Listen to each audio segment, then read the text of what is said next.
अस्सलामुअलैकुम दोस्तों, most welcome at our channel today for real life. तो आज के लेक्चर में हम आपके साथ एक्सरसाइज 2.4 की एक एग्जांपल के बारे में डिस्कस करेंगे, जिसमें हमें मैथमेटिकल फॉर्म में 2 पार्ट्स गिवन हैं। इनके ऊपर हमने लॉ ऑफ एक्सपोनेंट को इस्तेमाल करते हुए पॉजिटिव एक्सपोनेंट वाली टर्म्स को फाइंड अप करना है। यानी कि सिंपली आप कह सकते हैं कि जब हम इनके ऊपर लॉ ऑफ एक्सपोनेंट को अप्लाई करेंगे तो हमारा जो आंसर आएगा उसमें जो हमारे पास पावर्स आएंगी ना, वो प्लस की फॉर्म में होनी चाहिए। यानी कि पार्ट 1 का जब हमारे पास आंसर आएगा ना, तो उसमें एक्स और वाई की जो पावर्स आएंगी वो प्लस की फॉर्म में होनी चाहिए। और इसी तरह पार्ट 2 में जो हमारे पास आंसर आएगा ना, उसमें ए और बी दोनों के ऊपर भी प्लस वाली पावर्स होनी चाहिए। सबसे पहले हम पार्ट नंबर 1 की बात कर लेते हैं। तो प्रीवियस लेक्चर में जो हम लॉ ऑफ एक्सपोनेंट्स पढ़ चुके हैं वो यहाँ पे अप्लाई होंगे। तो वहाँ पे हमने एक लॉ पढ़ा था जिसमें ए की पावर m डॉट ए की पावर n हमारे पास इक्वल आता था ए की पावर m प्लस n। जो हमें बेस गिवन है, अगर उसकी वैल्यू सेम होंगी, जैसे हमें ए की पावर m और ए की पावर n में जो बेस गिवन है ना, वो है हमारे पास a। तो आप देख लें दोनों वैल्यू में बेस सेम है।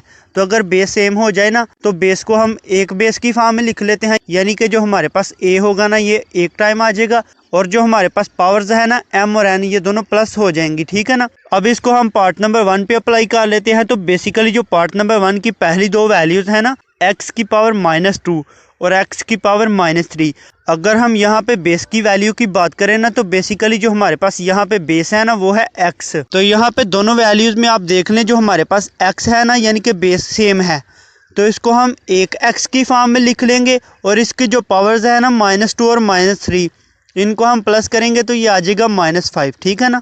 तो दोस्तों अब ये जो हमारे पास वैल्यूज आ गई हैं, इनमें से जो हमने आंसर फाइंड अप करना है, उसमें जो बेस की पावर्स हैं वो प्लस की फॉर्म में होनी चाहिए। तो हमारे पास x और y की जो पावर्स है ना, वो एक ही सूरत में प्लस की फॉर्म में आ सकती हैं। यानी कि अगर हम x की पावर को प्लस की फॉर्म में फाइंड अप करना चाहते हैं ना, तो हमारे पास जो x की बड़ी पावर है ना, उसके साथ प्लस आना चाहिए। यानी कि अगर हम यहाँ पे x की पावर की बात करें कि कौन सी पावर बड़ी है, तो आपको यहाँ पे नजर आ रहा है x की दो पावर्स गिवन है। एक हमें गिवन है x की पावर -5 और दूसरी गिवन है x की पावर -3। तो जाहिर सी बात है, अगर हम x की पावर -5 को प्लस की फॉर्म में लेके आए, तो ये हमारे पास x की पावर -3 से बड़ी हो जाएगी। तो इसको प्लस की फॉर्म में लेकर आने के लिए ना, हमें एक प्रॉपर्टी इस्तेमाल करनी होगी।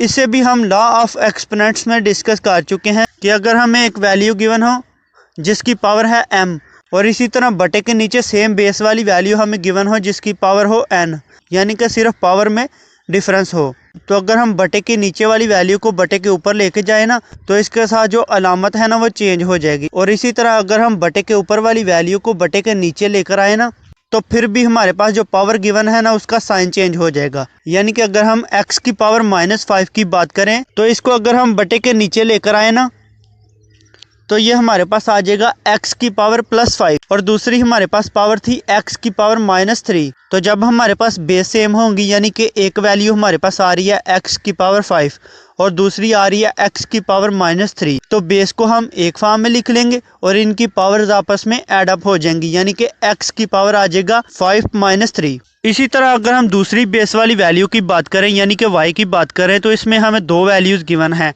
y की पावर 7 और दूसरी हमें गिवन है y की पावर 4। तो बड़ी वैल्यू कौन सी है? y की पावर 7।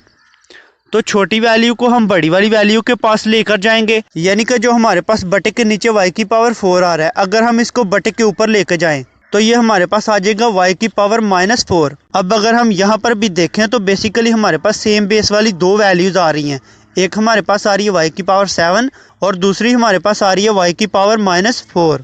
तो जो हमें दो y गिवन है, उनको हम एक फॉर्म में लिख लेंगे और इनकी पावर्स को एड अप कर लेंगे, तो ये हमारे पास आ जाएगा y की पावर 7 - 4। अब हम सिंपली y की पावर 7 - 4 करेंगे, तो ये आ जाएगा y की पावर 3। और इसी तरह जो हमें बटे के नीचे वैल्यू गिवन है x की पावर -3 + 5, तो इनको भी हम प्लस माइनस करेंगे, तो ये हमारे पास आ जाएगा x की पावर 2।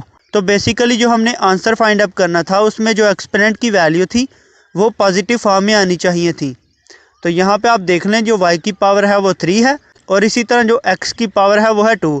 यानी कि दोनों की जो पावर्स हैं वो पॉजिटिव फॉर्म में आ चुकी हैं। तो दोस्तों अगर हम पार्ट नंबर 2 की बात करें, तो इसमें जो बेसिस गिवन है ना, वो गिवन है a और b की फॉर्म में।